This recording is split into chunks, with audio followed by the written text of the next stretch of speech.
Hey guys, tonight we journey back thousands of years to the banks of the Nile, to a civilization known for pyramids, pharaohs and gods that watched your every move. But behind the gold masks and grand temples lies a much harsher reality. Today, we're asking what would happen if you lived just one day in ancient Egypt. Because let me tell you, the sun isn't the only thing that will roast you alive. So before you get comfortable, take a moment to like the video and subscribe, but only if you genuinely enjoy what I do here. And let me know in the comments where you're tuning in from and what time it is for you. It's always fascinating to see who's joining us from around the world. Now, dim the lights, maybe turn on a fan for that soft background hum, and let's ease into tonight's journey together. Welcome to ancient Egypt, land of pyramids, gods, and relentless ultraviolet violence. Before you even open your eyes, the Sunni's already blasting through your reed hut like it's auditioning for the role of unforgiving sky god. There are no curtains, no shades, and certainly no air conditioning. Just the raw, unforgiving heat of the desert baking everything, including you, by breakfast. You're lying on a straw mat with a linen sheet that's more suggestion than protection. The Nile breeze you were promised in all those travel documentaries, yeah, it's gone. Probably died sometime around 2800 BC. By the time you stumble outside, the temperature is already flirting with 90 degrees or around 32 C. And it's not even mid-morning. The sun doesn't just shine in ancient Egypt. It attacks your linen tunic. Useless. It's like wearing tissue paper in a sauna. And don't even think about sunscreen. There's no aloe vera, no SPF 50, not even a floppy hat with a logo from a beach resort. Ancient Egyptians did have protective oils, but unless you're wealthy or work in a temple, you're not getting any of it. Your best option, smear yourself with mud or crocodile dung, which apparently might keep you from turning into a human torch. Emphasis on might. By midday, the stones under your feet are hot enough to cook lentils. Shade is a luxury, trees are rare. You might get a little relief hiding behind a mud brick wall, but even that wall is sweating by now. You, on the other hand, look like someone. He threw you into a clay oven and forgot to set a timer, and you better not complain. Ra, the sun god, is watching. And in ancient Egypt, the sun wasn't just weather, it was divine authority. The hotter the day, the more powerful Ra was feeling. So basically, if you're melting, it's a spiritual compliment. In short, surviving one day in ancient Egypt requires hydration, humility, and an iron-clad tolerance for feeling like a roast chicken. And this is just the morning. You're finally out of bed, or rather off your scratchy straw mat. And the good news is the Nile is just a short walk away. The bad news, you can already smell it before you see it. Yes, the mighty Nile, the life-giver of ancient Egypt, revered as sacred, the reason civilization here even exists. But let's be honest, it also smells like a fish market had a bad breakup with a swamp. The banks are buzzing with flies, frogs, and things that probably shouldn't have legs, but do. Still, this is where you bathe. Soap hasn't been invented yet, and even if it had, you couldn't afford it. Instead, you lather yourself in the freshest cleansing technology of the day. Sand. That's right. Exfoliation the Egyptian way. Just rub yourself down with coarse grains and call it skincare. It's like nature's sandpaper, but less effective. Washing clothes also done in the Nile. And by washing, we mean pounding them against rocks while praying. That a crocodile doesn't mistake your laundry for a tasty midday snack. Oh, and just to make things more fun, let's not forget the occasional sewage runoff from upstream. Remember, people, livestock, and the occasional funeral boat all share this river, and yet somehow this is considered clean. You scrub, rinse, and emerge feeling slightly less sticky and only moderately more worried about leeches. If you're a city dweller in Memphis or Thieves, you might be lucky enough to use a public basin or cistern, but for everyone else, it's Nile or nothing. And don't expect privacy. This is a public bathing space shared by families, neighbors, livestock, and the odd ibis pecking around your ankles, like it pays rent. Water jars are filled and balanced on heads, carried back to your mud brick house before the midday heat turns the clay into toast. It's a daily ritual, spiritual, necessary, and slightly traumatic. So yes, the Nile is sacred. It feeds you, cleans you, and quenches your thirst. But let's not pretend it's a sparkling oasis. In reality, it's part miracle, part biohazard, and all you've got. By now, you've bathed in the crocodile-infested Nile. You've sandpapered yourself semi-clean, and your body feels like a baked fig. Time for breakfast, the most important and least glamorous meal of your ancient Egyptian day.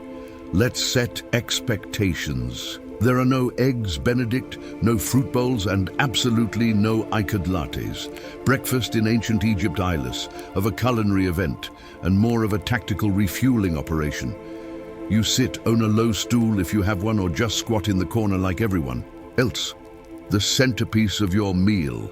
Bread, lots of it. Dense, coarse, and often as skewy as a leather sandal. It's made from emmer wheat or barley and baked in clay ovens that may or may not be shared by the local rats.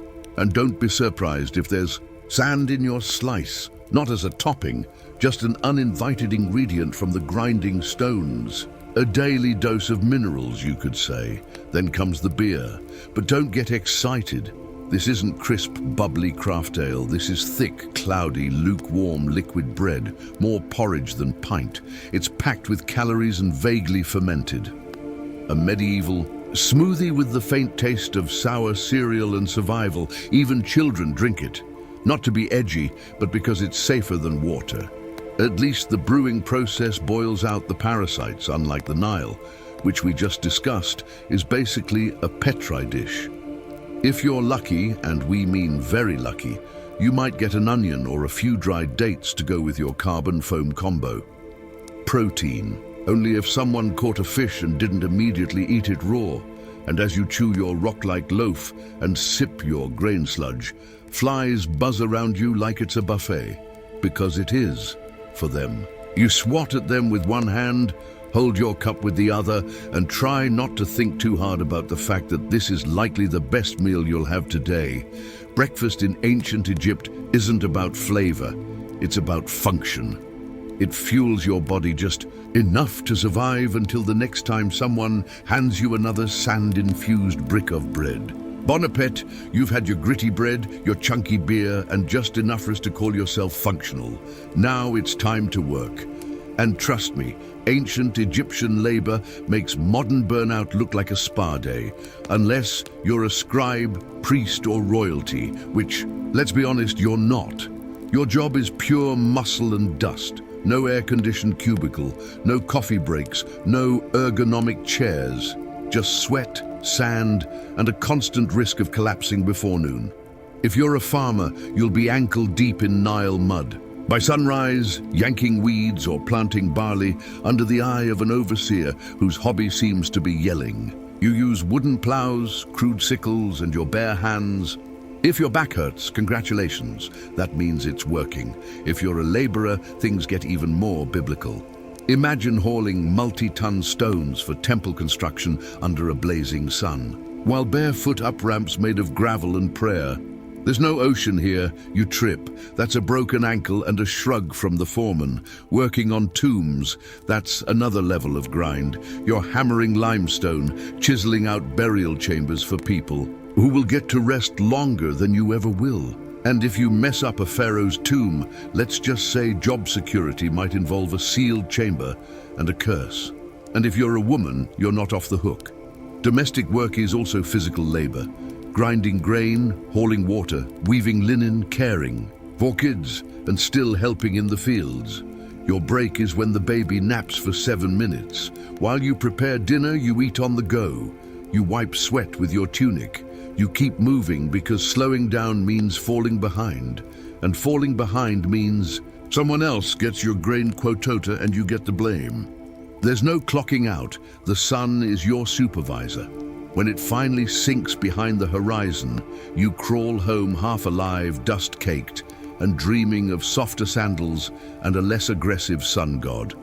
Work in ancient Egypt isn't just hard, It's endless. It's a full-body commitment to survival day after day until your body gives out or your overseer decides you're not worth feeding, and that's not even the worst of it. After sweating your soul out in the fields or quarry, you might be tempted to grumble. Maybe something small, a little "this job stinks" or "why am I doing this again?" Stop right there, because in ancient Egypt, complaining isn't just frowned upon, it's potentially treason. Why? Because your boss isn't just a ruler, he's a literal god. The pharaoh isn't some guy who got elected or born into a lucky family. He's the human embodiment of Horus, son of Ra, chosen by the heavens to rule over Egypt and keep Mahat, divine cosmic order, intact. In other words, if Theriva floods well this year, thank the pharaoh. If it doesn't, well, maybe you didn't pray hard enough. Questioning his authority isn't just rude, it's blasphemy. Speaking ill of him could land you a date with a whip, a set of shackles, or an early trip to the underworld with none of your favorite burial goods. You see his face everywhere, on statues, temple walls, coins, even bread molds. His name is chanted in rituals. His image is painted larger than everyone else's in every mural. That's not artistic exaggeration, that's law. And don't expect to ever see him. If you're a commoner, the closest you'll get is watching a golden bark float by during our religious festival. Blink, and he's gone. Back to a palace you'll never enter, surrounded by officials, guards, scribes, and enough gold to finance a small civilization, which, fun fact, he basically does. If you're lucky enough to work on a royal project, say a tomb, a temple, or a statue the size of a mountain, you serve with divine joy. At least that's what the state says.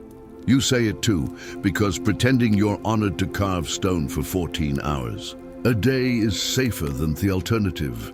And don't even think about rebellion. Pharaohs crush uprisings faster than you can say dynasty. Just ask the last village that tried to withhold taxes. Oh, wait, you can't. It no longer exists. So, yes, the pharaoh is divine, and you're just lucky to be allowed to sweat in his name. Now get back to work. If you thought surviving under the sun was hard, just wait until you realize that in ancient Egypt, sand is your roommate, co-worker, seasoning, and mortal enemy.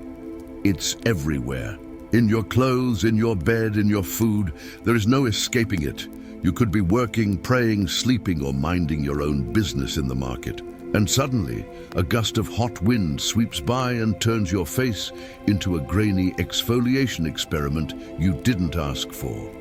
Let's start with the clothes. You wear linen. It's light, breathable, and about as effective at keeping sand out as a screen door is at holding back soup. It slides down your tunic, clings to your skin, and somehow finds its way into places you didn't know had creases. Eating? Good luck. Every loaf of bread is basically a sand trap.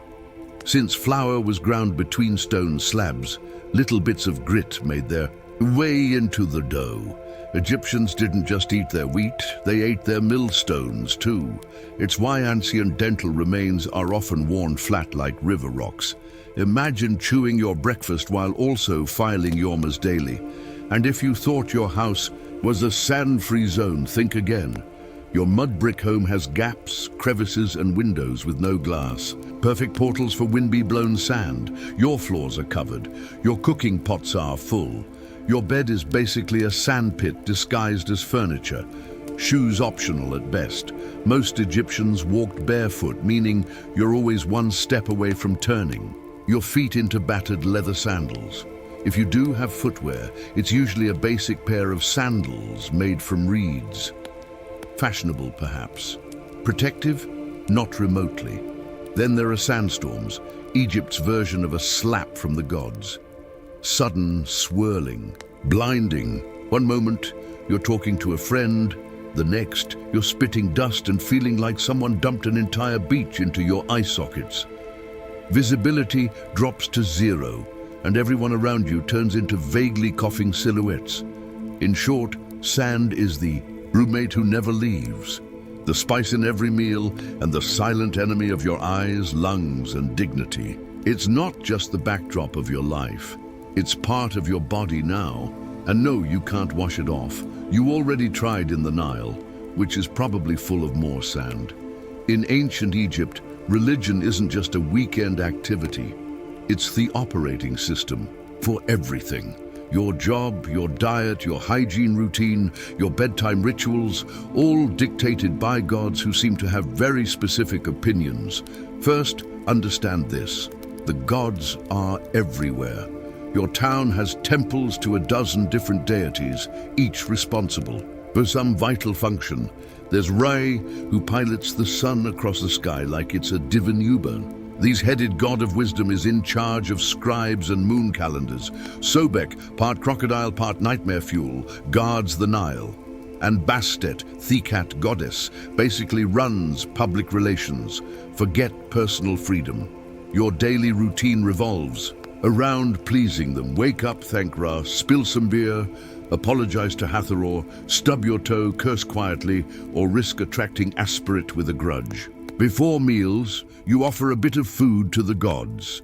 Before bed, you pray that Set, god of chaos, doesn't toss your house into existential disarray overnight. Even funerals are multi-day affairs where the deceased must pass tests, avoid demons, and prove they were morally decent or risk eternal erasure. Speaking of the afterlife, ancient Egyptians took it very seriously. You don't just die and move on. You must pass a judgment process involving your heart being weighed against a feather of truth. If your heart's heavier because of lies, cruelty, or maybe stealing someone's goat, you're eaten by Amit, a creature with the head of a crocodile, the body of a lion, and the legs of your worst nightmare. So yes, even in death, you're still on probation. But here's the twist. This complex belief system isn't depressing, it's comforting. Egyptians believed life was part of a cosmic balance, and if you followed the rituals and upheld Mahat, the principle of truth and order, you had a chance at a peaceful eternity, complete with food, family, and maybe a boat. Of course, the richer you were, the more gods seemed to notice you. Temples were massive, priests were powerful, and peasants, well, they just hoped the gods were feeling generous that day. Because in ancient Egypt, faith isn't optional. It's your job description, your insurance plan, and your travel itinerary for the next life. So you've stepped on something sharp, got bit by something weird, or caught something contagious, which in ancient Egypt is basically Tuesday. Time to seek medical care. Just don't expect a waiting room or a sterile environment. You're about to be healed with a combination of spells, herbs, and sheer optimism. First, you'll be taken to a doctor. And to be fair, they were some of the most advanced in the ancient world. They had surgical tools, medical texts, and a decent understanding of anatomy. But here's the catch. Science in ancient Egypt always came with a heavy dose of magic. You're given a puss made of honey, moldy bread, and crushed herbs. Honey actually is antibacterial, and mold has early penicillin properties, so it works, sort of. But before applying it, the healer will chant a protective spell just to be safe, because you never know when your stomach cramps are actually the result of a spiteful ghost or an angry god. Have a headache? You might get a dose of crushed onions rubbed into your scalp while someone recites a hymn too, though. Let's smear cow dung mixed with dates on your chest and see what happens. Eye infection. Time for a paste of lizard blood, ochre, and beer, plus a prayer to Horus. Surgery. It did happen sometimes. Abscesses were drained, bones were set, and wounds were stitched with linen thread. But there's no anesthesia, just a sharp knife and a friend to hold your shoulders down while you scream into a mud brick pillow. Dentistry. Not great. Remember all that sand in the bread? Your teeth are worn down by your 20s. If one gets infected, your options are 1, live with it, 2, die from it, or 3, have it pulled with something resembling pliers made by a blacksmith with low standards. And let's not forget the amulets. Whether you're giving birth, getting stitched up, or just sneezing too loud, a good doctor, priest, will probably hang a charm around your neck. just in case the real issue is an invisible serpent spirit curled around your spleen. So yes, Egyptian medicine had its moments, but mostly you'd better believe in the gods, because your band-aid is literally a prayer. Here's a plot twist most people don't expect. Ancient Egyptian women had more rights than many women in later civilizations. They could own property, run businesses, file for divorce, and even take a man to court. Sounds progressive, right? But before you pack your bags for a time-trained girl boss vacation, hold up, because while the legal status might impress you, the day-to-day reality, not so glamorous. If you're a woman in ancient Egypt, you probably wake up before sunrise. You're grinding grain by hand using a giant flat stone that chews through both wheat and your spine. Then it's off to haul water from the Nile, cook breakfast, care for children, manage the household, feed animals, and if needed, help in the fields. You're a one-woman workforce in linen. There's no me time, no spa days, and definitely no maternity leave. Childbirth is risky and painful. Midwives are helpful, sure, but there are no epidurals, no disinfectant, and no push playlists featuring relaxing harps. You give birth in a hot room with incense and prayers, and hopefully not too much bleeding. Let's talk fashion. Linen dresses are light and breathable, but there's no underwear and no shoes. The sun scorches your skin, the sand grinds into everything, and the bugs think you're an all-you-can-eat. Buffet. Want makeup? Great. Egyptian women did wear cosmetics, but it's lead-based and applied with sticks that look suspiciously like toothpicks. Now, if you're lucky enough to be born into a wealthy family, things are better. You might read, write, manage estate accounts, or become a priestess. If you're born royal, you could even become pharaoh like Hatshepsut or Cleopatra, who ruled with brilliance and terrifying eyeliner. But if you're poor, your status may be legal, but your reality is physical. You work, sweat, bend, carry, birth, bury, and pray. You're not chained by law, but by survival. Still, Egyptian women had agency, and that mattered. They could speak in court, keep their inheritance, and didn't become property when they married. Compared to many ancient societies, that's huge. So yes, Egyptian women had rights, but comfort, that's reserved for statues and goddesses. Not the woman elbow-deep in dough while swatting flies off a toddler. You made it through another grueling day in ancient Egypt. You ate your gritty bread, hauled your buckets, avoided divine wrath, and maybe even dodged a sandstorm. Time to relax, right? Wrong. Because in ancient Egypt, your real test begins after you die. Death isn't the end. It's just the beginning of an incredibly bureaucratic, multi-phased journey through the underworld. And if you thought the labor overseer was strict, wait until you meet the gods of judgment. First, your soul takes a trip to the Hall of Mahat. Here, before a tribunal of 42 deities, you must proclaim your innocence in what's basically the oldest legal deposition in history.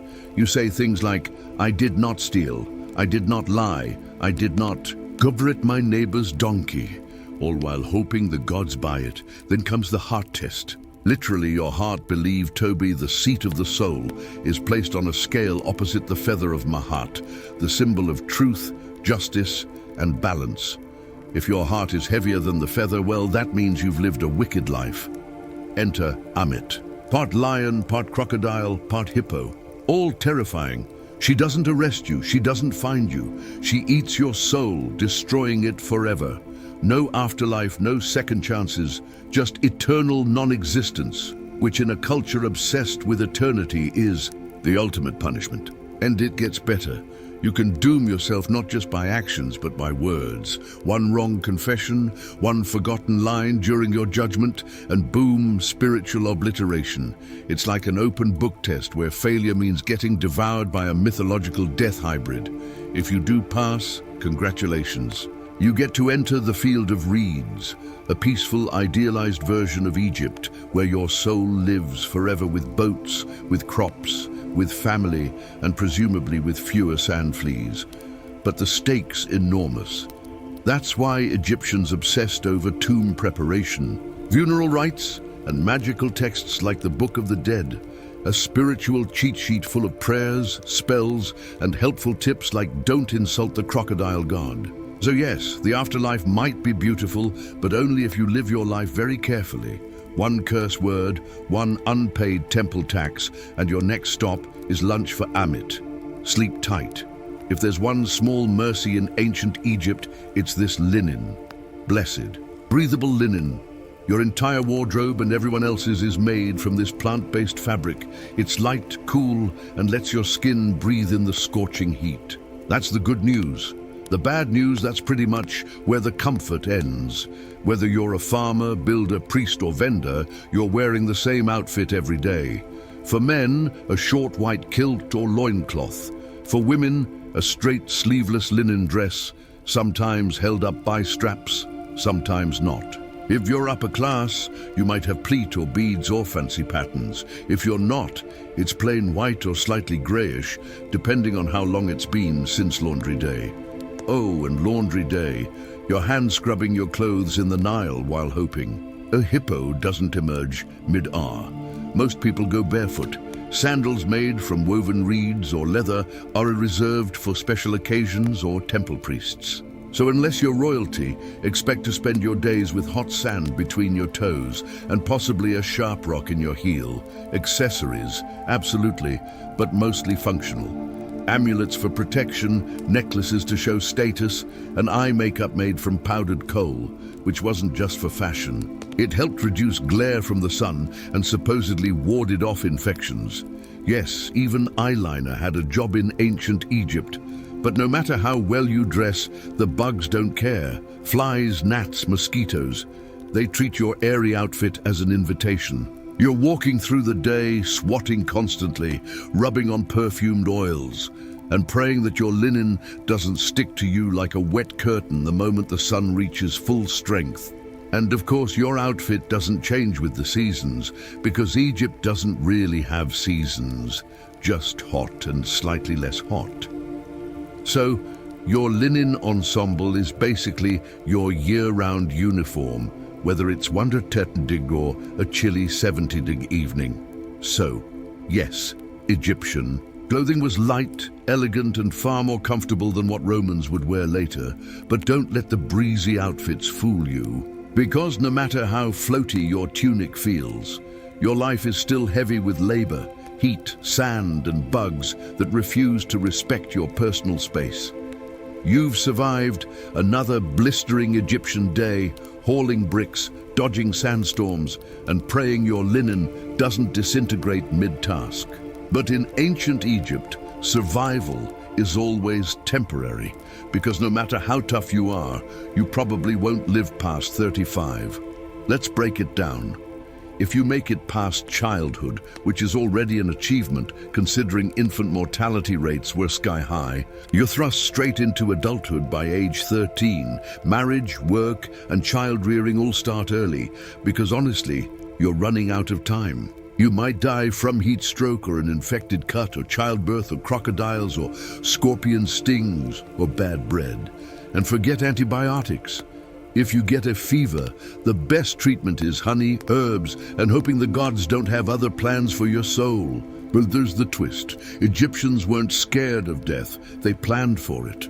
In fact, they planned for it better than most people plan for retirement today. If you're rich, you commission a tomb, the ancient version of a 5-star eternity suite. You start saving up grave goods, jewelry, food offerings, perfumes, statues, even tiny servant dolls called shabaptis to do your chores in the afterlife. Think of them as spiritual interns who work while you nap forever. Your body is embalmed, wrapped in linen, stuffed with matron, natural salt, and tucked neatly into a painted sarcophagus. You're buried with a copy of the Book of the Dead, which is less about doom and more like a mystical travel guide, complete with passwords for the afterlife, spells to confuse demons, and instructions for not getting eaten by soul-devouring monsters. If you're poor, well, your tomb is likely a shallow pit in the sand. Your body is wrapped in whatever fabric your family can spare, maybe a pot or two placed nearby, and then covered with earth. No murals, no golden mask. just you and the wind. But even the poorest Egyptians held on to the dream of the afterlife, a peaceful, fertile paradise called the Field of Reeds, where you farm without sweat, eat without hunger, and sail the Nile forever under gentle sunlight. So yes, you'll probably die young in ancient Egypt, but if you lived well, prayed right, and didn't insult too many jackal-headed gods, you just might spend eternity in style. You finally made it to the afterlife, or at least into the tomb. You've been embalmed, wrapped, blessed, and buried. Time to rest in peace, right? Well, not exactly, because in ancient Egypt even the dead get robbed. Let's start with a simple truth. Tombs are full of expensive stuff. Gold amulets, jewelry, perfumed oils, carved statues, chests full of linens, and for pharaohs, literal boatloads of treasure, all intended to be taken into the afterlife. But treasure in a tomb is basically an open invitation for someone with akusel and bad intentions. Tomb robbery was so common that it became a full-time problem. Pharaohs tried to fight it by hiding their tombs deep in cliffs, locking them behind trapdoors and scrawling terrifying curses on the walls. Things like, "May a crocodile devour your soul," or "May your limbs be twisted forever by a serpent made of fire." Spoiler, the curses didn't work. Grave robbers came anyway at night in secret with inside knowledge. Sometimes they were locals. Sometimes they were corrupt workers who helped build the tombs. In some cases, even priests and guards were in on it, and the punishment for getting caught severe. Think public beatings, mutilation, exile, or death. But considering how valuable tomb goods were, especially gold and rare incense, the risk often seemed worth it. After all, the dead don't fight back. But it's not just the wealthy who got robbed. Even commoners' graves were disturbed. Poorer Egyptians might have been buried with a small pot of beer or a loaf of bread for the afterlife. That was still worth stealing. Food was scarce, tools were valuable, and linen was currency. The irony, tomb robbing wasn't just about greed. Sometimes it was about survival. Egypt went through famines, political collapse, and invasions. A hungry worker might break into a tomb not for treasure, but for food. And when your children are starving, a few funeral offerings look less like sacred objects and more like dinner.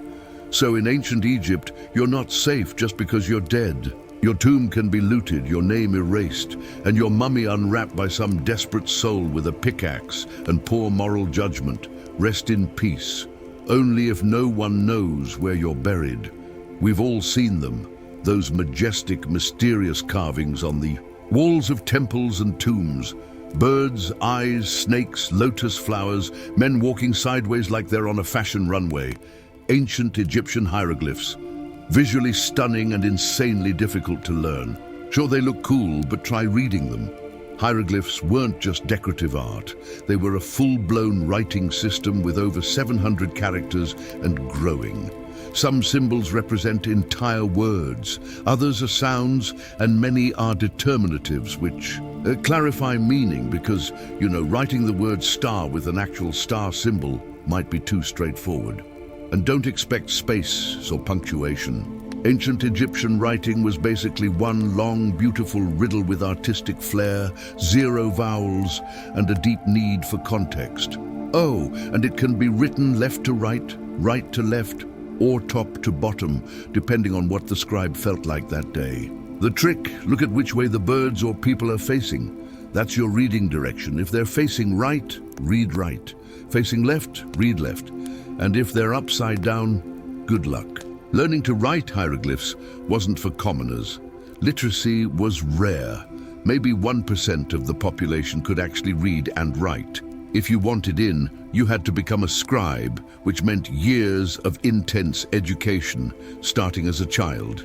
You'd memorize hundreds of symbols, copy endless scrolls, and practice so much that your hand probably curled into a claw by age 15.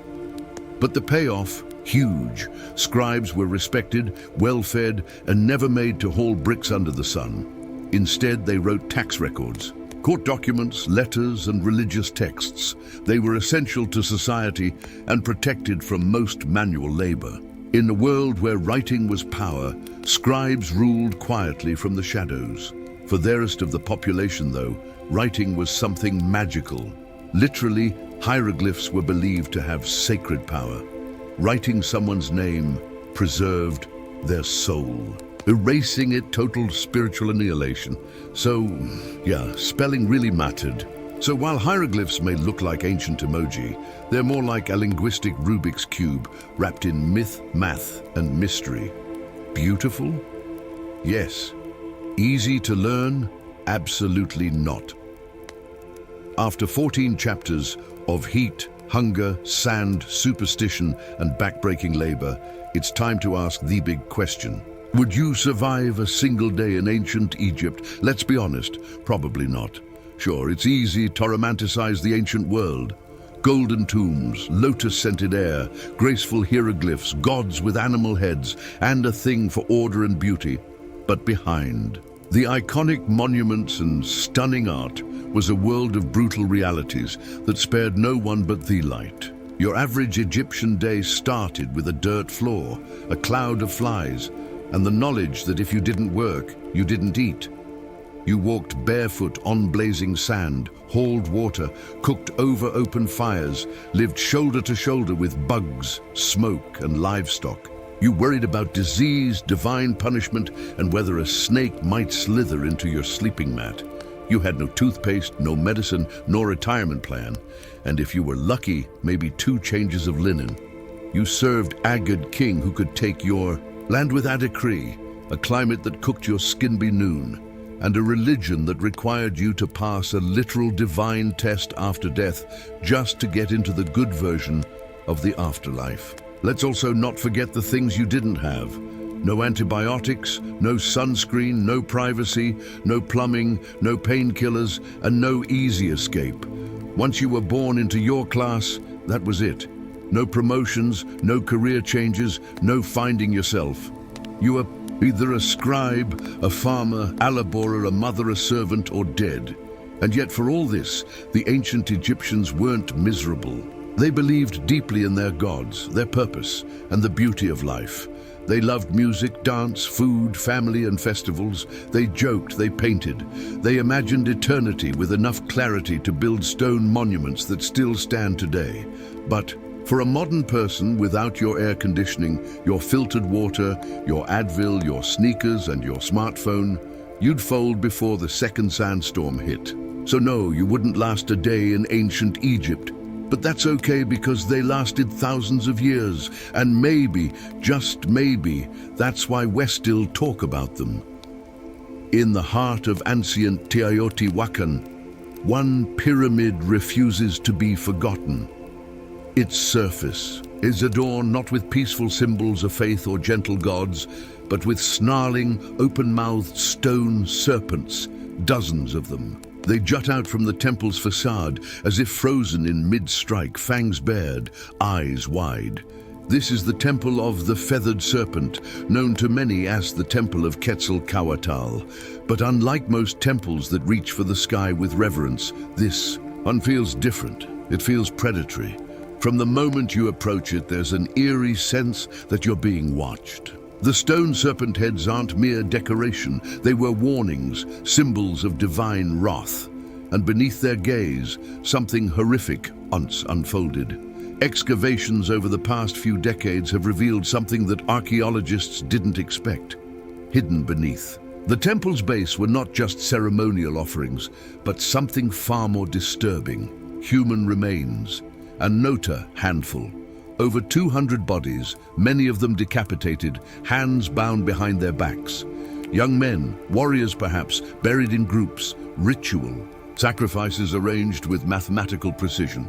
Some were buried with obsidian knives at their sides, others with necklaces made of human teeth or jewelry crafted from jawbones. They weren't simply thrown into the ground, they were deliberately placed in positions of symbolic significance. It's clear this was no mass grave. It was a message, a divine transaction carved into stone and sealed with blood. But what kind of belief system justifies such horror? who demanded so many lives be taken at once. The Temple of the Fathered Serpent wasn't just a religious building. It was a theater of power, a place where rulers fused cosmology, warfare, and fear to maintain control over a city of more than 100,000 souls. And this ritual bloodletting may have been the cost of keeping the cosmos in balance.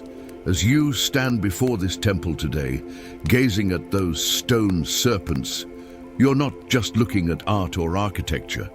You're looking into the eyes of a civilization that believed the gods needed blood and that they had every right to deliver it. But who were these people? Who commanded such violence and vanished without a trace? The answer lies in the shadows of Teotihuacan. Before the mighty Aztec Empire, before the Maya carved their cosmic calendar into stone, there stood a city unlike any other in the ancient Americas, Teotihuacan. Its name, given by Thelater Aztecs, means the place where gods were born. And when you walk its immense avenue of the dead, flanked by pyramids that scrape the heavens, you start to understand why.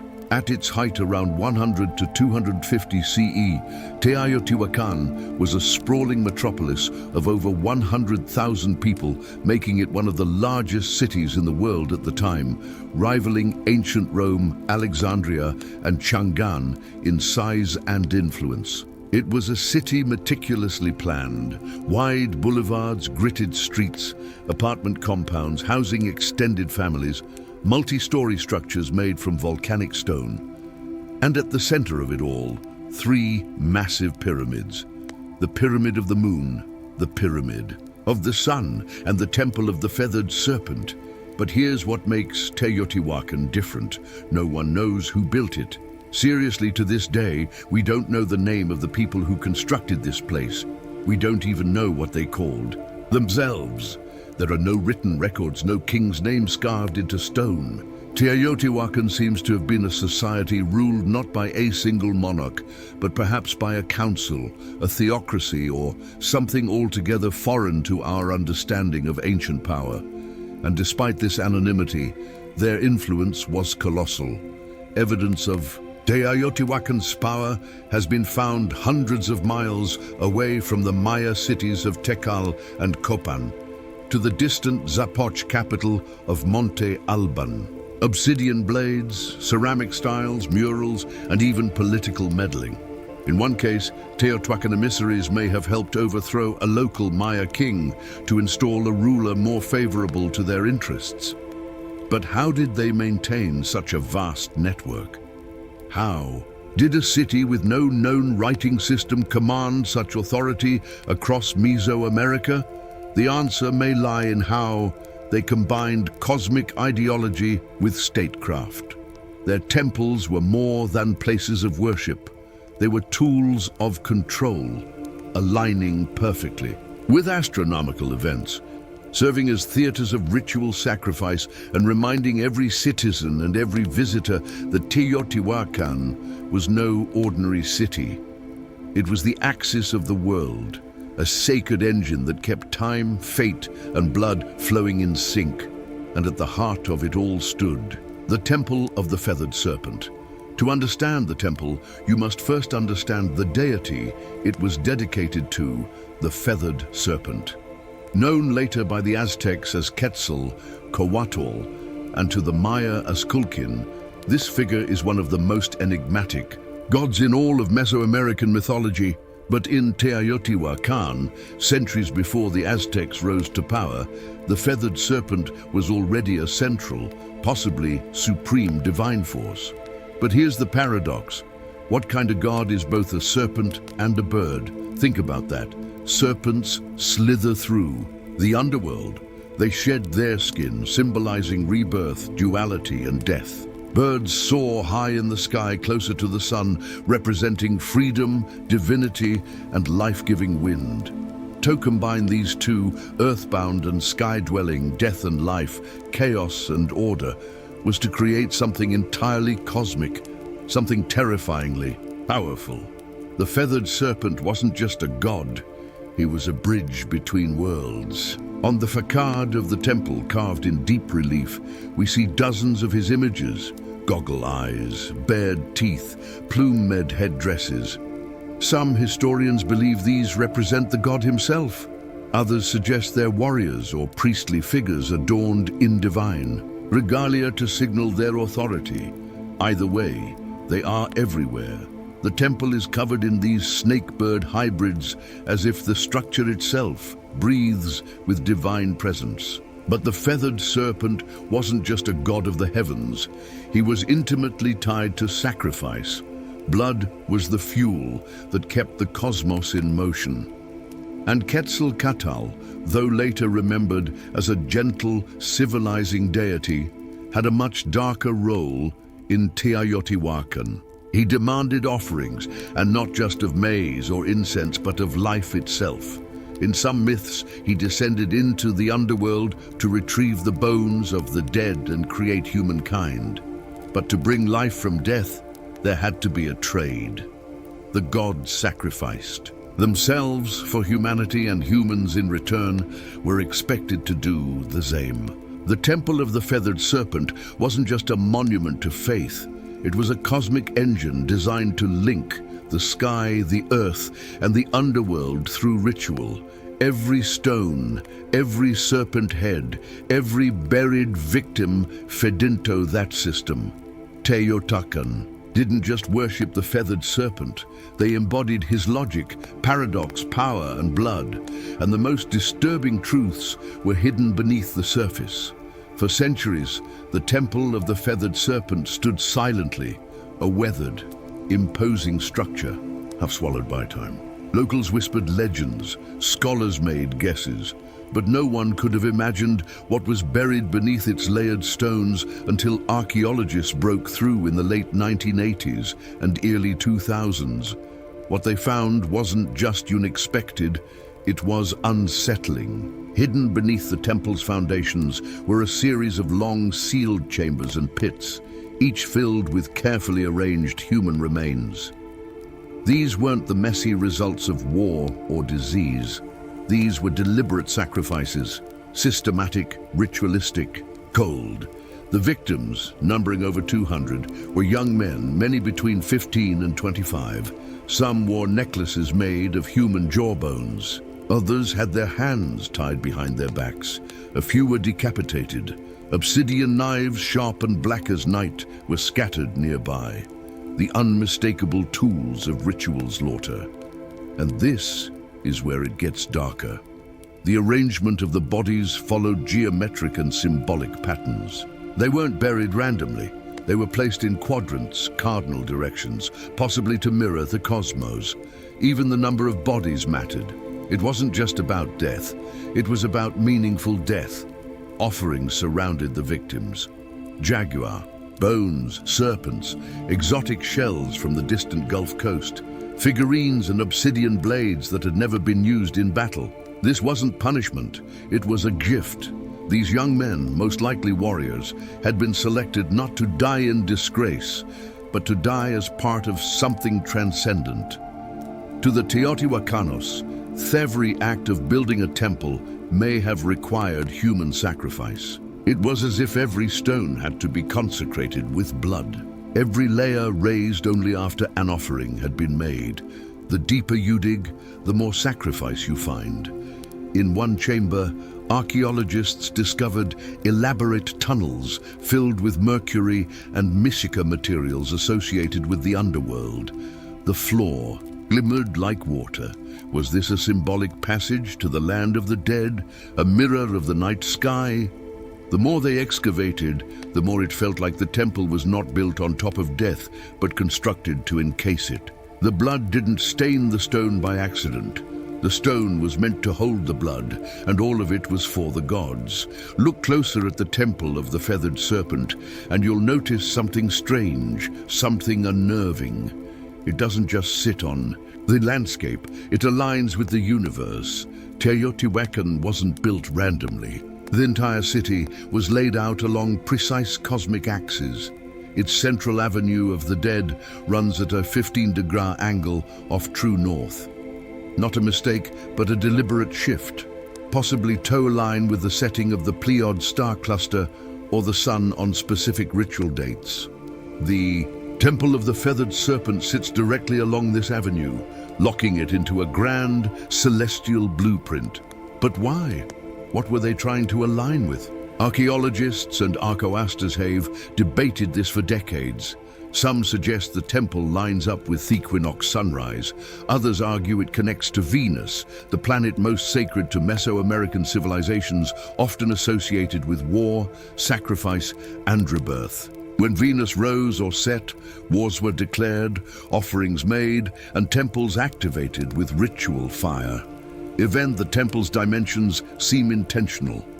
The repetition of the number 7, the number of visible planetary bodies, appears in its step platforms. There's symmetry, rhythm, and a stunning understanding of both earthly math and cosmic cycles. And beneath the surface, more clues.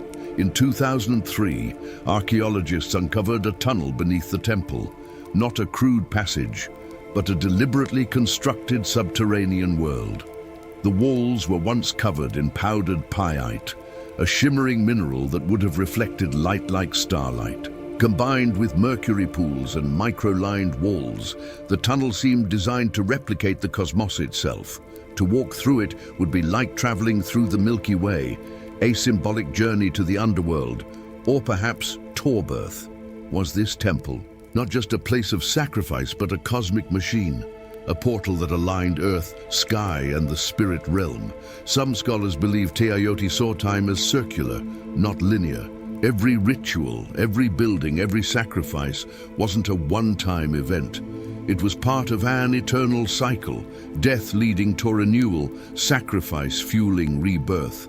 The temple's alignments may have helped predict celestial movements, coordinate harvests, and more importantly, time when to offer blood. The Temple of the Feathered Serpent wasn't just looking at the stars, it was trying to speak to them.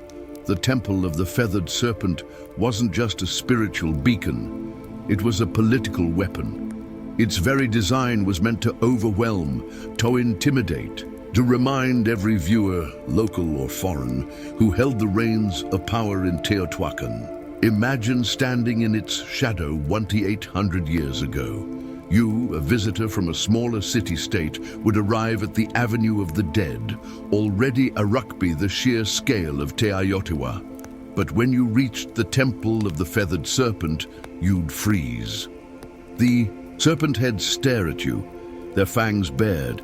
Jaguar symbols growl from the stone. The plaza ahead once held massive gatherings, not just for celebration, but for public ritual. You might even witness a sacrifice. The ruling elite of Teotihuacan understood something crucial. Fear is power, and nothing stirs fear like divine wrath. By orchestrating ritual executions in broad daylight, surrounded by cosmic symbols and death imagery, they sent a clear message. The gods are with us, and we are not afraid to feed them. But this wasn't chaos, this was theater. Priests in feathered headdresses and obsidian masks would chant, dance, and spill blood, turning cosmic myth into political performance. It wasn't just about pleasing the gods.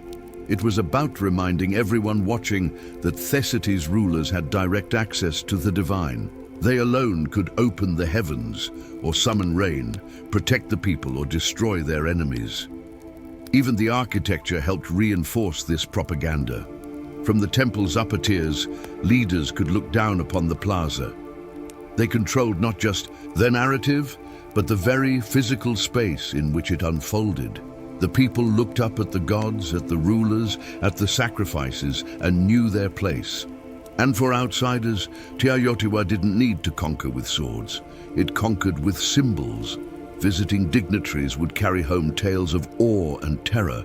They would speak of the feathered serpents, the endless avenues, the blood rituals that lit the sky red. In a world where gods ruled through fear, Teotihuacan positioned itself as their chosen mouthpiece, and the Temple of the Feathered Serpent was the loudest voice of all. At its peak, Teotihuacan was the heartbeat of Mesoamerica, a city of fire and stone, of gods and blood, a city that seemed destined to last forever. But around the year 550 CE, something changed, something broke, and the silence that followed was a chilling as the temple's stone serpent heads. The fall of Teotihuacan was not loud and glorious. It was gradual, then sudden. Signs of strain began appearing decades earlier, signs that the cosmic engine was faltering. Evidence points to a long period of drought, crop failure, and social unrest. The very systems that had sustained this grand city, centralized power, religious dominance, cosmic order, began to crack under pressure. And then came the fire. Archaeologists have uncovered widespread burn layers across elite compounds, temples, and administrative buildings, including signs of violent destruction at the Temple of the Feathered Serpent. What's strange is that the lower As residential areas were mostly untouched. This wasn't an external invasion. This was an uprising, a rebellion, possibly from within. The very people who once watched sacrifices in awe may have risen against their priest kings. The Temple of the Feathered Serpent, once a symbol of divine authority, was ransacked. Sculptures were defaced, fires were set, ritual spaces were desecrated, and then silence. Teotihuacan wasn't completely abandoned overnight, but it lost its soul. Trade networks collapsed, artistic production ceased, the great rituals stopped, the ruling elite disappeared. The temple no longer spoke. And yet, the mystery only deepened, because while the city faded, its memory endured. Centuries later, the Aztecs arrived in the Valley of Mexico and stumbled upon its ruins. They were Aruc. They believed gods had built this place. They named it Teotihuacan, the place where gods were born. They built their own myths around its pyramids, revering it as sacred ground, even as they had no idea who its original builders were. To them, the Temple of the Feathered Serpent was nota ruin. It was a relic of divine truth, but the irony remains. The most powerful city of its time, built on cosmic order and blood, vanished without a written word, without a final record, leaving behind only stone and questions. The gods, it seemed, had gone quiet. For over 1,000 years, the Temple of the Feathered Serpent lay buried beneath layers of dust, volcanic ash, and silence. Locals avoided it. Farmers stilled around it, and the world forgot it until the modern age of archaeology arrived and cracked open the secrets buried within its heart. In the early 20th century, Mexican archaeologists began excavating Teotihuacan. What they found was astonishing, a perfectly engineered city far older than the Aztecs. But it wasn't until the 1980s and 2000s that the temple itself began to yield its most intimate and most chilling revelations. One of the most dramatic discoveries came in 2011, when researchers uncovered a sealed tunnel beneath the Temple of the Feathered Serpent. It had been deliberately closed off nearly 1,800 years earlier, as if to prevent anyone from entering ever again. After years of excavation, scientists unearthed a cosmic corridor, a symbolic underworld lined with pyrite to mimic Astellit's sky, pools of liquid mercury, and thousands of ritual objects. Jade statues, rubber balls, obsidian blades, and even carved wooden masks. It felt less like a tomb and more like a massage. Why would the ancient builders go to such lengths? What were they trying to preserve or hide? Some experts believe the tunnel was used in initiation rituals. Others suggest it symbolized the creation of the world, a mythological womb where gods were born, where kings were made, where divine order was negotiated between humans and the cosmos. The mercury, once thought to be only toxic, may have represented water or the fluid veil between worlds. And among all these glittering fragments was one persistent whisper. The feathered serpent still lingered not just as a myth, but as a presence in murals, in carvings, in the geometry of the temple itself. The serpent hadn't disappeared. It had coiled inward deep into the bones of Thesity, waiting to be rediscovered. And with each excavation, each uncovered jawbone or golden ornament, we draw a little closer to its message. One carved not in language, but in stone, sacrifice and shadow. Modern science has given us X-rays, drones and ground-penetrating radar. But even with all our tools, one truth remains. The temple still keeps secrets. Today, the temple of the fathered serpent stands as a haunting monument, not just to a civilization long gone, but to a way of thinking that merged power, cosmos, and death into one unbreakable system.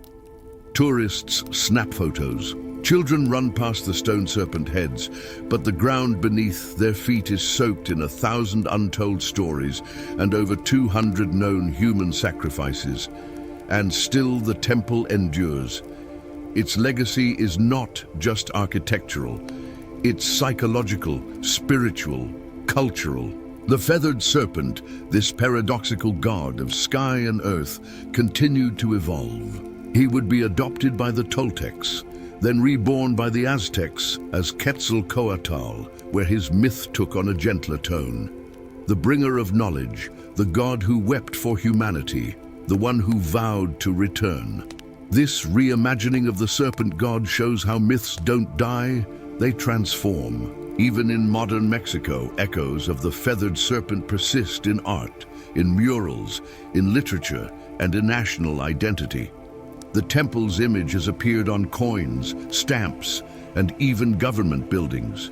It has become a symbol of mystery, of pre-Columbian brilliance, and of the untamed spiritual world that once pulsed through Mesoamerica. But there's another legacy, one less visible, more uncomfortable. The temple of the fathered serpent forces us to confront the price of belief. It asks hard questions. How far will humans go to feel connected to the divine? What happens when power and religion become indistinguishable? Can beauty coexist with terror?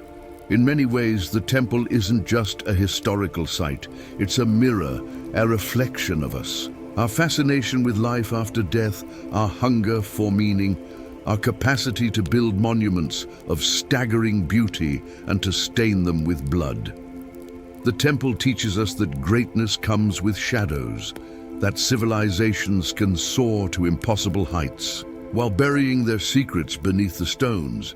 And maybe that's why we keep returning, not just to visit, but to understand. Because deep down, we know the serpent is still watching, not toe strike, but tormind. Remind us of what we once were and what we still might be. Before we spoke in words, we spoke in rhythm. Tens of thousands of years ago, long before the invention of writing, even before the birth of language itself, early humans began to create something that could only be described as sound with intention. Not speech, not melody, but rhythm. A hand slapping hollow bark, a stick tapping a stone, a foot stomping earth in time. Somewhere in that ancient repetition, something magical emerged. The first drum beat. It wasn't called music. It wasn't called anything. But it felt like something, like communication, like movement, like emotion taking form. Anthropologists have uncovered evidence of primitive percussion instruments dating back over 30,000 years. These were likely made from natural materials. Tree trunks, hollowed out gourds, stretched animal hides. Nothing fancy, nothing preserved. But these rudimentary drums were not toys or idle distractions. They served real purposes, to warn, to summon, to connect. Imagine a tribe scattered across a dense forest. One beat from a distant drum and others knew danger is coming, or a celebration has begun, or the gods are listening. The earliest drums weren't just tools. They were extensions of the human body, a heartbeat externalized, a pulse that could be felt across a valley. Drumming wasn't something you watched or listened to. It was something you participated in together around fires, under stars, in caves where echoes made the air itself vibrate. These ancient rhythms became a language of emotion, joy, grief, warning, hope, all expressed not in syllables or symbols, but in pattern sound. Before the first flutes were carved, before string instruments were dreamed of, the drum was already alive, anchoring us in time, giving shape to ritual, and uniting individuals into tribes. In that way, the drum became humanity's first instrument and perhaps its first form of collective identity. No matter where on earth people lived, they created something to strike, something to beat, something to mark firmament. Because even when we had no words, we had rhythm, and that rhythm was everything. In the cradle of early human civilization, drums were not just instruments, they were sacred voices. Every tribe, every culture, every corner of the earth developed its own rhythm. But the purpose was nearly universal, to commune with the unseen. In Africa, where some of the world's earliest drums emerged, rhythm was deeply intertwined with life, death, and ancestry. The gambe carved from a single tree and wrapped in goatskin was believed to contain 3 spirits. That of the tree it was carved, from the animal whose skin gave it voice and the craftsman who brought it to life. Played in circles, the gem didn't just accompany rituals, it was the ritual. Then there were the talking drums capable of mimicking human speech through pitch and tone. In West Africa, these drums carried messages across miles, relaying news, warnings, births, and deaths from one village to the next. Long before the telephone, humans were already drumming their messages through the landscape.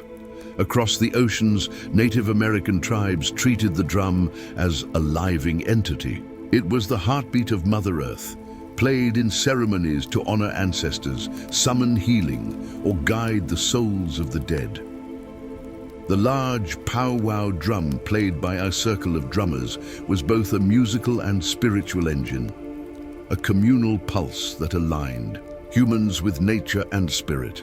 In Australia, the Aboriginal people used clapsticks and percussive stomps in the sacred dream time, a mythic era of creation. In the Arctic, Inuit shamans struck frame drums to enter trance states, seeking visions or communicating with spirits during long, dark winters.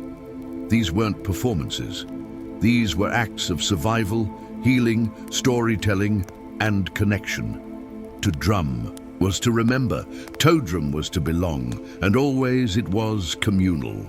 Drums brought people together into sacred circles, synchronizing hearts and intentions.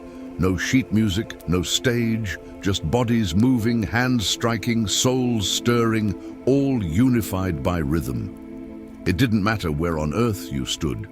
If you heard a drum in the distance, you knew something sacred was happening, something that words alone could never express. From sacred circles to bloody battlefields, the drum Hasselways spoken, sometimes with comfort and sometimes with command. As human societies evolved into kingdoms and empires, drums transformed into tools of domination, instruments of order and weapons of fear. The earliest armies didn't have radios or megaphones, they had drums. In ancient China, massive drums called bawa struck to coordinate troops across vast terrains. With a single resonant boom, commanders could signal a charge, retreat, or flanking maneuver. These drums weren't just loud, they were strategic. Each rhythm meant something specific, and trained soldiers knew how to listen, even through the chaos of battle. In Mesopotamia, temple drums were used to announce rulers and summon the public. But in times of conflict, they echoed through city walls, terrifying enemies with a deep, relentless thunder. It wasn't just percussion, it was psychological warfare.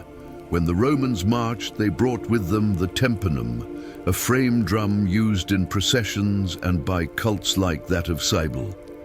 Though not a battlefield instrument in the way horn-sound standards were, it carried symbolic power, a sound of empire, discipline and order. But no army wielded drums quite like the Ottomans.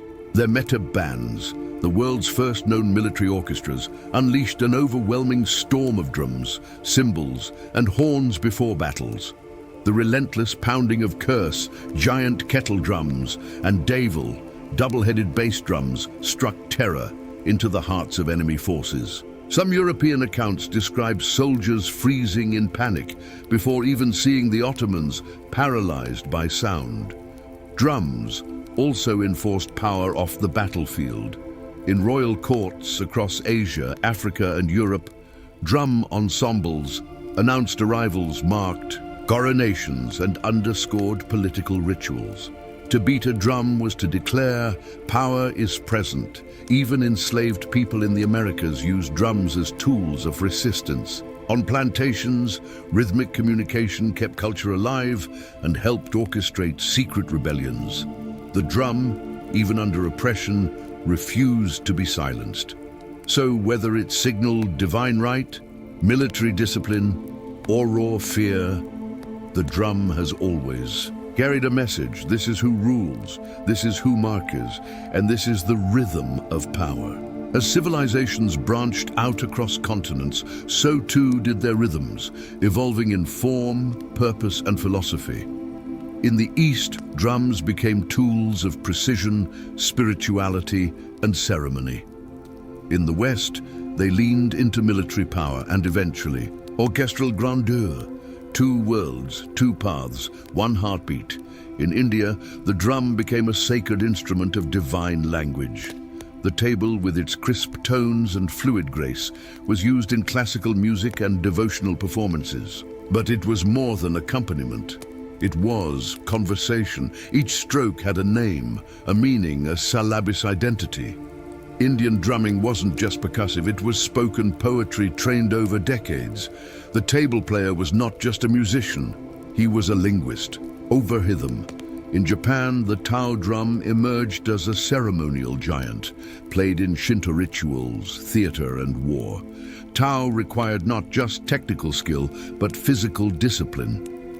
The drummers moved with martial precision, their stances grounded like warriors. In festivals, the booming Tao echoed through mountain valleys, believed to drive away evil spirits and call the gods down to earth.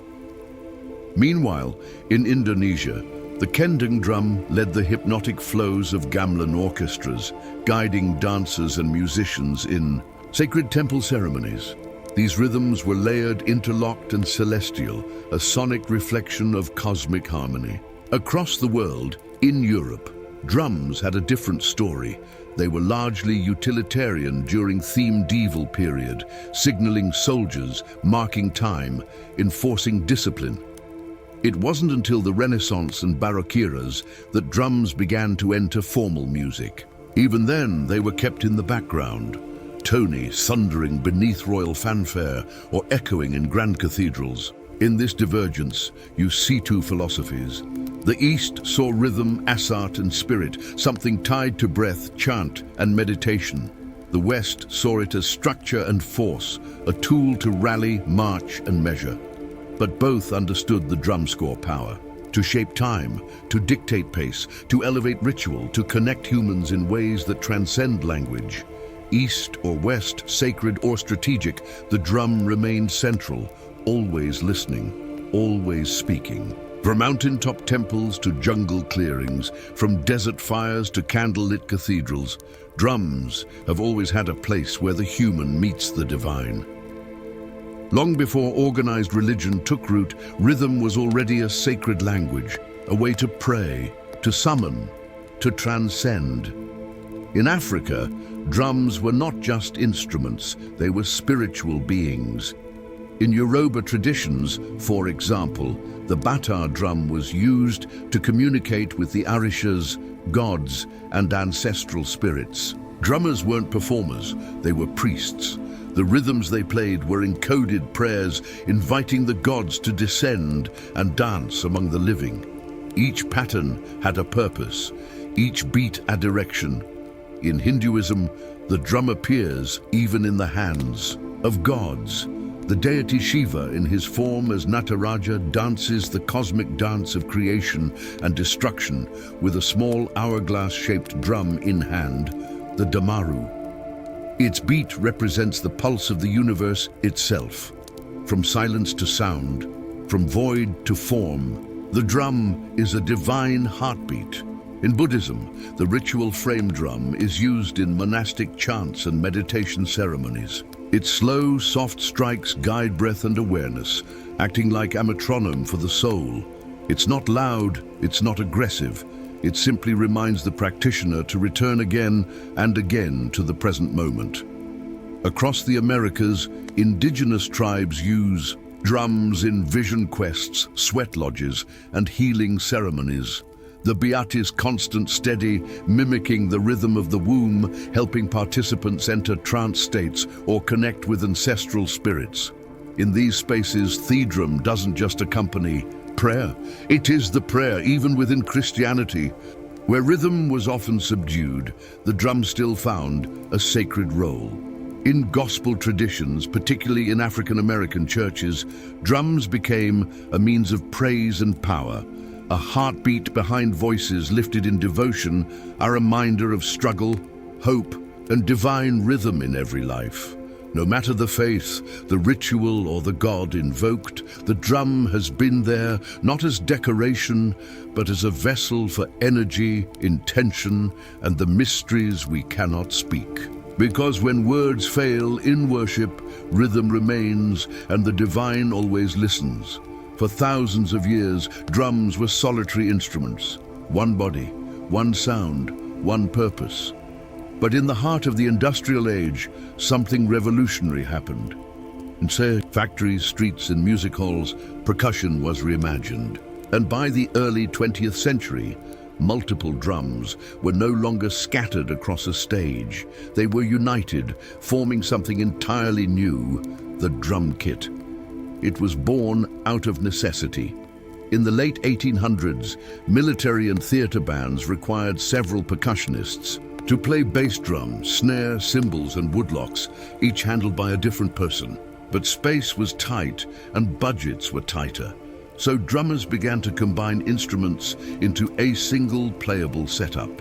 By 1909, the first bass drum pedal was patented. A drummer could now strike a massive drum with one foot, freeing their hands to do more. The idea caught fire.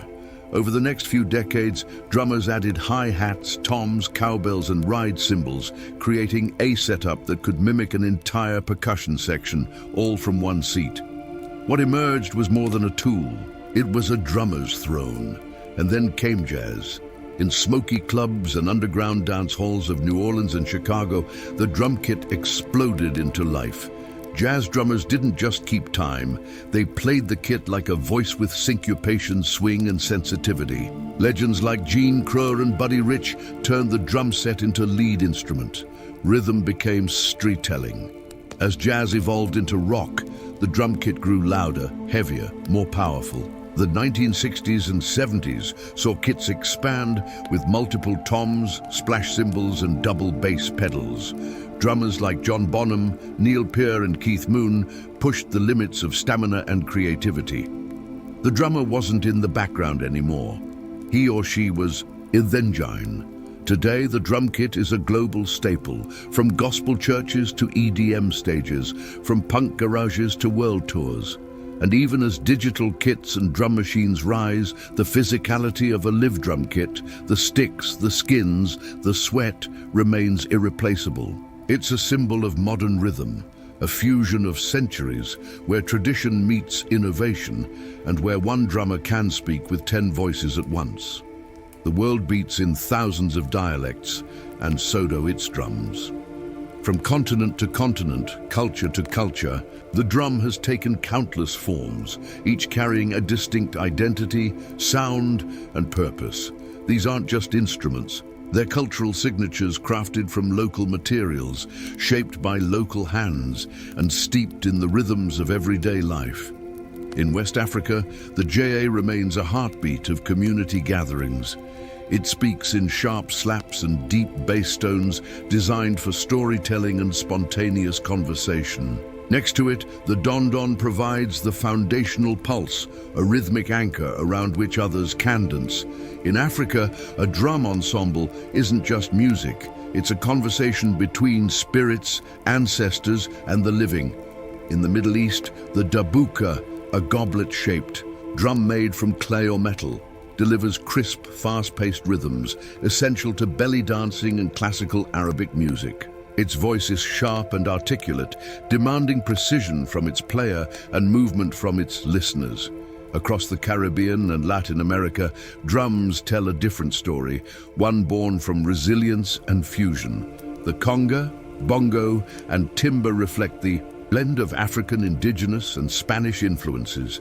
In Cuba, the sacred BA drums are used in Santalla rituals, each drum speaking a divine language tied to the Arishas. In Brazil, the thunder of Ciro and Cuica Drive samba parades through the streets, infusing joy into protest, prayer, and carnival. In India, the mridangam and tabla dominate South and North Indian classical music, respectively. These drums are so precise, they are tuned to pitch, blurring the line between rhythm and melody. Each finger movement matters, each stroke carries centuries of tradition.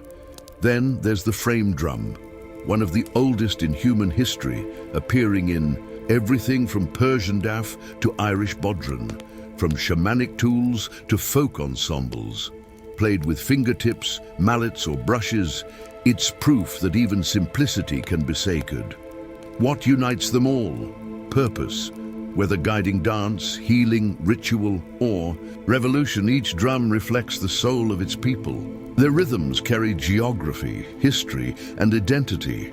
The global drum family isn't just diverse, it's universal.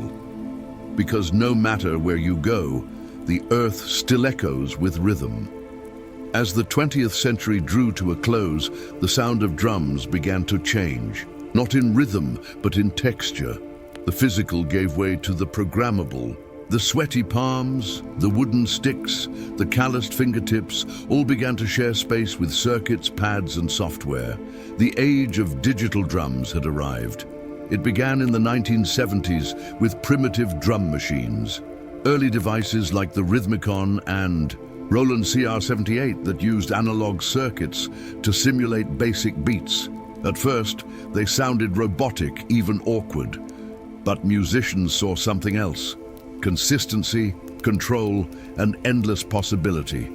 Then came a revolution.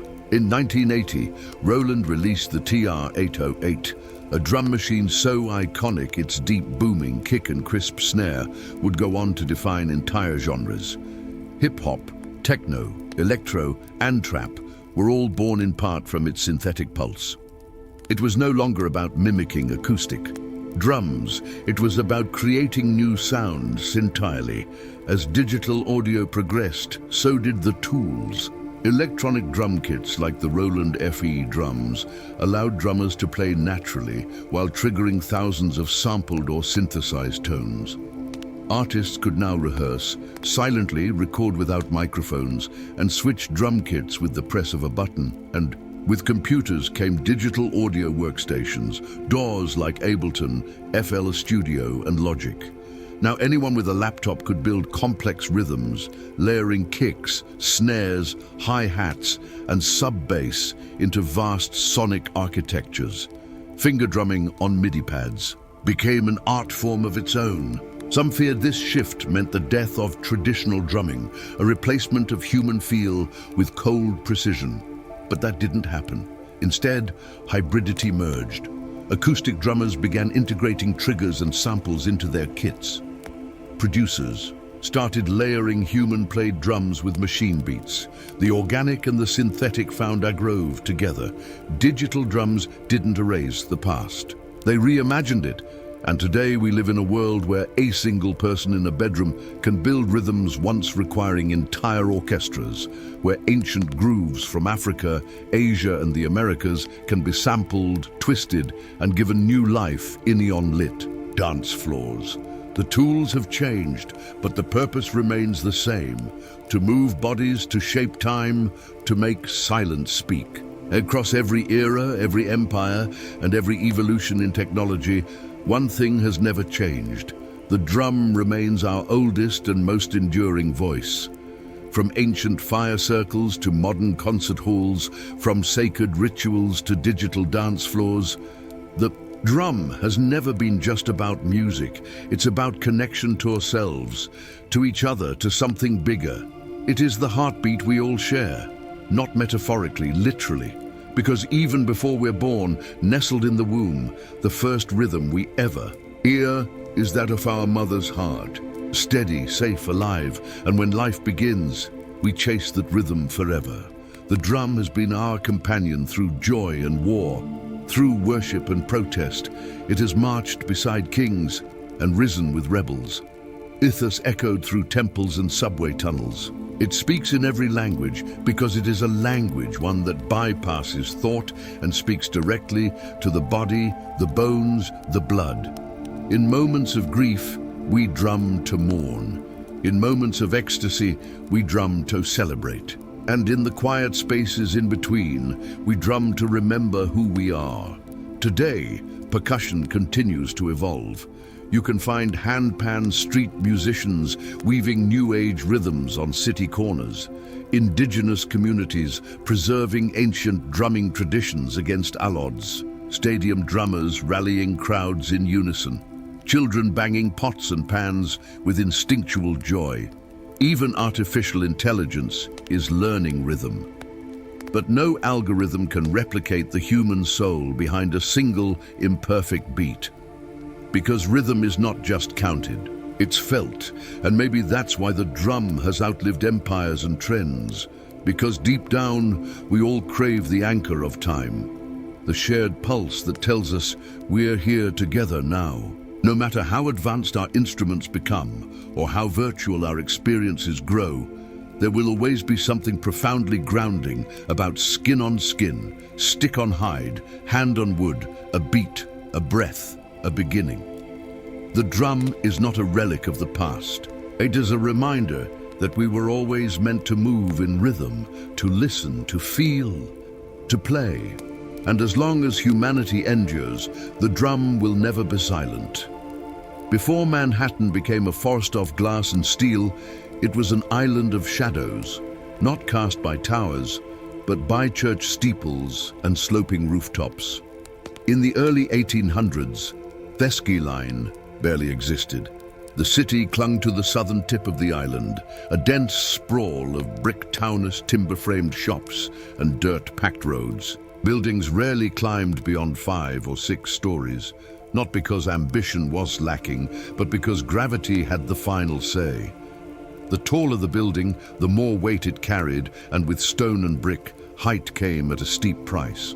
The walls had to be thicker at the bottom to support the upper levels, leaving less room inside and requiring enormous foundations.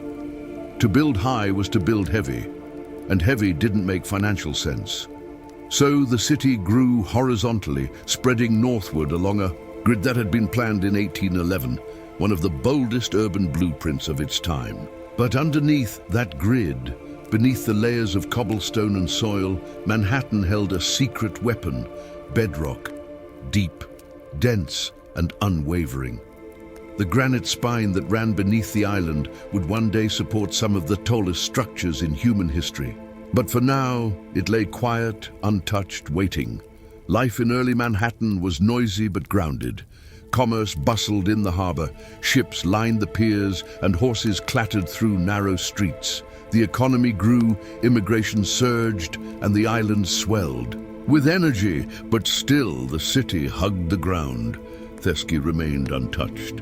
The only real vertical statements were churches, Trinity Church being the most prominent. Its spire, completed in 1846, rose over 280 feet, and for a time it was the tallest structure in New York. But event that was more symbol than skyline. What no one knew then was that the skyline's future wouldn't be shaped by stone or wood, but by iron, steel, and vision, and it wouldn't be limited by the ground. It would rise far above it. Manhattan wasn't yet a city of towers, but the stage was being set. The island was ready. The dream was forming, and soon the skyline would begin to stretch. For centuries, gravity was the greatest architect in Manhattan. It kept buildings short, cities flat, and human ambition tethered to the earth. But in the mid-9th century, 2 breakthroughs would break the skyline wide open. One lifted people, the other lifted buildings. The first came in 1852 when an inventor named Elisha Otis unveiled his revolutionary safety elevator. In a dramatic demonstration at the New York Crystal Palace, Otis stood on a platform suspended high above a crowd. He ordered the rope to be cut. The crowd gasped, but the platform didn't fall. A hidden mechanism locked the lift in place. With that single breathtaking moment, Otis changed the rules of height. Until then, the top floors of buildings were the cheapest. No one wanted to climb stairs. But once elevators became safe and practical, those upper floors became premium space, offering light, air, and status. The vertical city suddenly made economic sense. But being able to move people upward wasn't enough. Buildings still relied on load-bearing walls, which grew thicker and more cumbersome the higher they went. That's where innovation number 2 arrived, the steel skeleton. In the 1880s and 1890s, engineers began using steel frames to support the weight of buildings, allowing exterior walls to become thin curtains rather than heavy structural anchors. This method, known as steel frame construction, gave architects a new freedom. Build as high as the frame could handle. Suddenly, height was no longer a risk. It was a strategy. The technology had arrived. The materials were here. And Manhattan, with its solid bedrock and booming economy, was the perfect canvas. The island's tight geography encouraged vertical thinking, and its status as a financial capital meant that everyone, from banks to newspapers, wanted their name visible in the clouds. The elevator made the sky accessible. The steel skeleton made the ski buildable. Together, they didn't just change architecture, they redefined what a city could be. Now, the race would begin. Not outward, upward. By the late 19th century, New York City was no longer content to sprawl. It wanted to soar. The ground was full, the streets were packed, and the only place left to build was up, with steel frame construction. And the elevator now established, Manhattan became a proving ground, and the skyline a battlefield for ambition. The first shots were fired in the 1890s. In 1890, the New York World Building, home to Joseph Pulitzer's newspaper empire, rose 20 stories above Park Row. It was the tallest office building in the world. Briefly, not to be outdone, the Park Row building claimed the title next in 1899, standing at 391 Dusuffu. Each new tower was a declaration, not just of wealth, but of vision. To build higher was to announce, "We are the future." Soon the skyline began to sprout with steel giants. The Singer Building, completed in 1908, stood at 612 feet, becoming the tallest building in the world and the first structure to surpass the height of the spire of Trinity Church, which had held the record for over 50 years. But even that wouldn't last. In 1913, the Woolworth Building took the crown. Designed by architect Cass Gilbert and funded in cash by Airtel magnate Frank W. Woolworth. It rose 792 ft over 55 stories in a soaring display of neo-Gothic beauty. Dubbed the Cathedral of Commerce, the Woolworth wasn't just tall. It was majestic, an architectural sermon about America's rise as a modern power. But this wasn't just architectural competition. It was branding warfare. Corporations and institutions vied for the tallest, most distinctive buildings, towers that would etch their names into the sky. Every new height was a headline, every silhouette a symbol. The skyscraper became the ultimate billboard, permanent, imposing, impossible to ignore. And beneath it all, the rhythm of progress beat relentlessly. Steam shovels dug foundations into granite. Riveters hammered steel day and night. Immigrants and iron workers balanced on beam, hundreds of feet in the air with no harnesses, only grit and resolve. The ski line was no longer theoretical. It was real, and it was rising. As the 1920s roared through Manhattan, the skyline began to dance, not just climb. This was the era of Art Deco, a time when architecture wasn't only about height, but style. The Jazz Age poured elegance into steel and stone, and New York's buildings became icons of movement, light, and energy. The most dazzling of them all was the Chrysler Building. Completed in 1930, it stood 146 feet tall, briefly becoming the tallest building in the world. Commissioned by car magnate Walter Chrysler, the tower wasn't just a monument to corporate success, it was a symphony of design. Its stainless steel spire, built in secret and hoisted into place overnight, shimmered in the sun like a crown, ornamental. Eagles modeled after hood ornaments jutted from the corners like guardians of the future. With its curves, chevrons, and machine-age detailing, the Chrysler Building didn't just scrape the sky. It seduced it, but the race wasn't over. Just a few blocks away, another titan was rising. The Empire State Building, completed in 1931 during the depths of the Great Depression, it soared to 1,250 ft, stealing the title from Chrysler and holding it for nearly 40 years. Built in just 410 days, with thousands of workers laboring through wind, snow, and steel dust, the Empire State wasn't just a building, it was a message. New York endures. While much of the country struggled, Manhattan pushed upward, and its buildings mirrored the era's dual identity. Elegant but aggressive, optimistic yet competitive. The Art Deco style captured the contradictions of the time, geometric but graceful, modern but steeped in myth. Towers weren't just functional. They were sculpted, glowing at night like beacons of possibility. And yet beneath all that glitter, there was purpose. These skyscrapers were built by barons and moguls who wanted more than profit. They wanted legacy, a permanent place in Theskyline and in history. By the end of the 1930s, Manhattan's silhouette had taken shape. The city was no longer just a capital of finance. It was a cathedral of ambition, a skyline that didn't whisper progress, it shouted it. After World War II, Manhattan's skyline entered a new phase, one less ornamental, more corporate. The elegance of Art Deco gave way to glass, steel, and straight lines. America was now a global superpower, and New York was the front office of that empire. The skyline adapted accordingly, not with decorative spires, but with monuments of efficiency. In 1952, the United Nations headquarters rose on the East River, a bold, boxy glass tower flanked by low marble wings. It marked a shift in tone, global, diplomatic, futuristic. It wasn't just a building, it was an architectural statement about international order in the atomic age, and it set the tone for what would follow. Next came the Lever House in 1952 and the Seeger Building in 1958, both defining examples of the international style. These towers, with their curtain walls of reflective glass and steel frames, were minimalist by design, free of decoration, stripped of sentiment. They didn't look like cathedrals or castles. They looked like machines, precise, modern, and ruthlessly practical.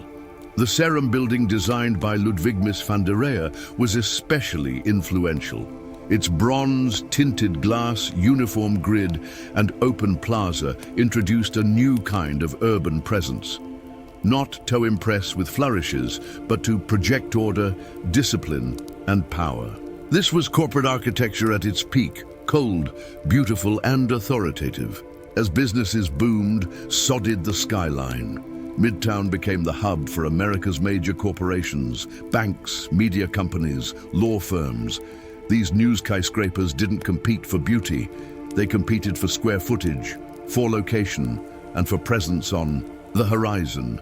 Gone were the soaring spires and gargoyles. In their place stood mirrored monoliths, anonymous giants that reflected not just the clouds, but the ambitions of Wall Street. And yet, in their silence and simplicity, these towers spoke volumes. They told the story of a country obsessed with growth, precision, and modernity. They defined the corporate era, shaping the look and feel of cities across the globe.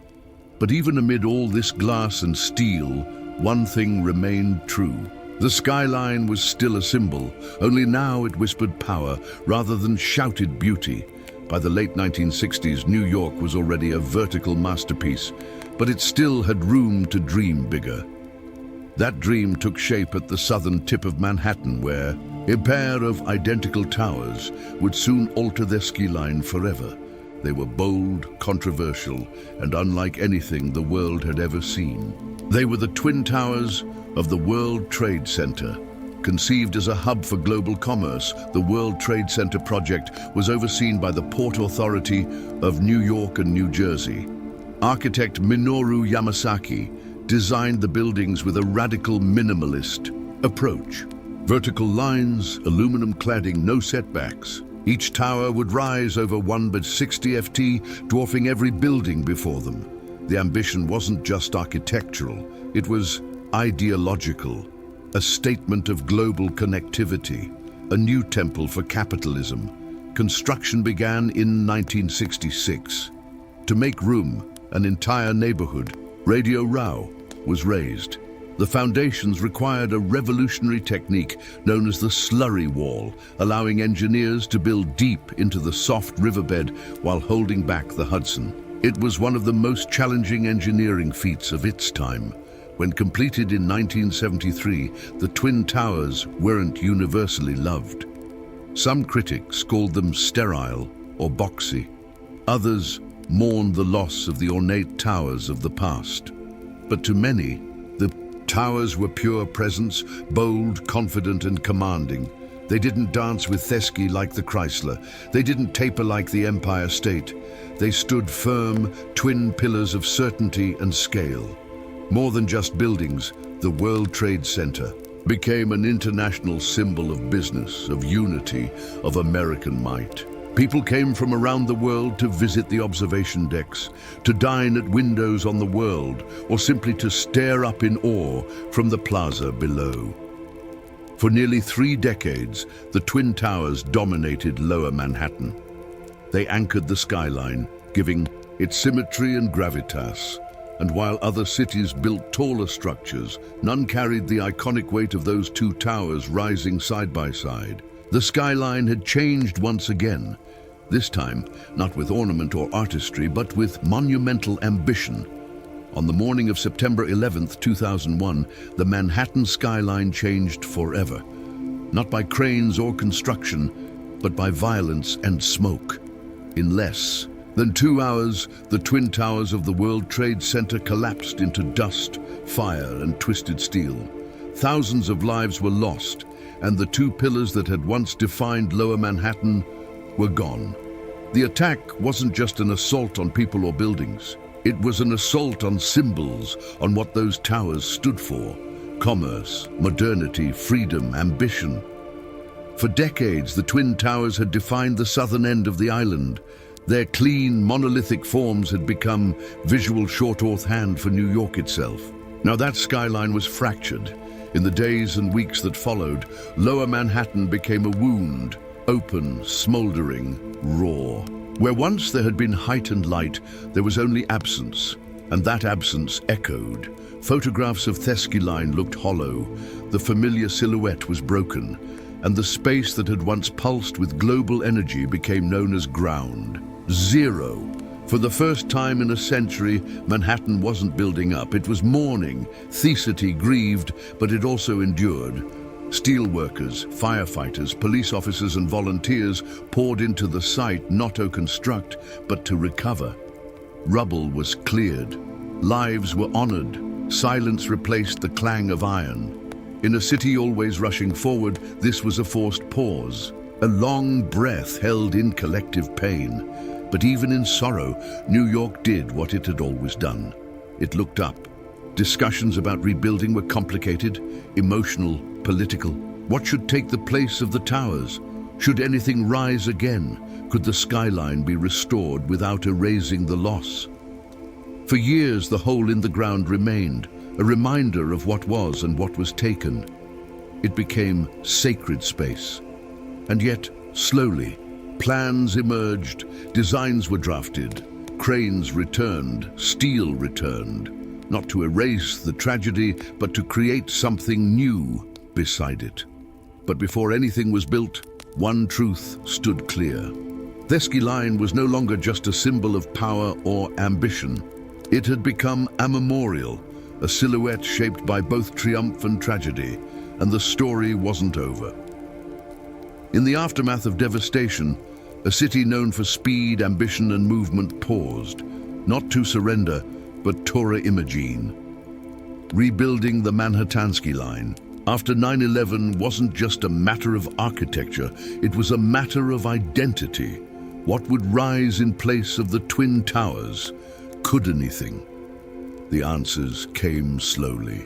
In 2003, a design by architect Daniel Libuskin was selected for the New World Trade Center site. It wasn't just about height. It was about healing, memory, and renewal. The plan would blend commercial space with public memorials, parks, transportation, and light. It wasn't a return to what had been. It was a statement of what could be. At the heart of it all stood a new tower, One World Trade Center, originally called the Freedom Tower. Rising from the northwest corner of Ground Zero, it would become the tallest building in the Western Hemisphere at 776 BTCs, a number chosen to echo the year of America's independence. But this wasn't just about patriotism, it was about defiance, about reaching up again despite loss. Construction began in 2006, and in 2014, One World Trade Center opened its doors. Clad in shimmering glass and standing like a crystal obelisk, it didn't try to imitate the past. It offered something new, reflection, both literal and symbolic. The building changes with Thesky, glowing, darkening, disappearing depending on the light. It is presence without arrogance. Beside it, the 9/11 Memorial opened in 2011. Two deep voids, where the original towers once stood, each with a continuous waterfall and the names of the fallen etched into bronze. It's not just part of the skyline, it's part of the city's soul. The new skyline took years to take shape. Other towers rose, WTC, 4WTC, and 7WTC. Each one sleek, modern, and purposeful. Together, they represent not just a city rebuilt, but a city transformed. New York didn't just replace what was lost. It evolved, ignored the past while building for the future. And in doing so, it reminded the world of something deeply American and deeply human. You can knock a city down, but you can't keep it from rising. Today, the Manhattan skyline is more than a collection of buildings. It is a living symbol of ambition, of resilience, of the American dream itself. No other silhouette in the world carries so much weight. It's etched into pop culture, history, and memory. You can draw it with 5 lines, and people will recognize it instantly. It tells history, a story of bold engineers and fearless ironworkers, of architects who imagined spires that pierced clouds, and of immigrants who crossed oceans to help build them. It speaks of risk, reward, and reinvention. The constant churn of New York itself. It has never been finished, and it never will be. Thesky Line is alive, always changing. In recent years, it's stretched even higher, but not in lower Manhattan. This time, the vertical race moved uptown.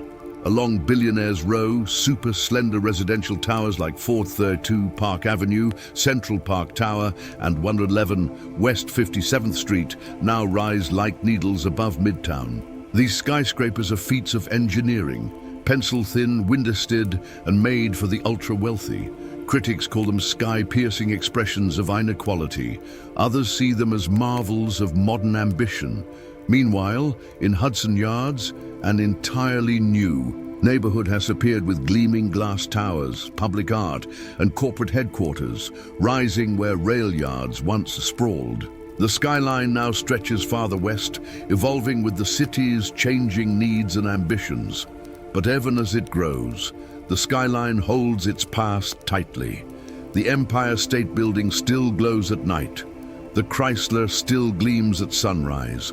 And One World Trade Center stands solemn and proud. Thesky Line remembers what came before, even as it reaches for what's next. More than any monument or statue, it is Thescaline that defines New York, not just in form, but in meaning. It is a place where humanity dared to build upward again and again through booms, busts, wars, and wounds.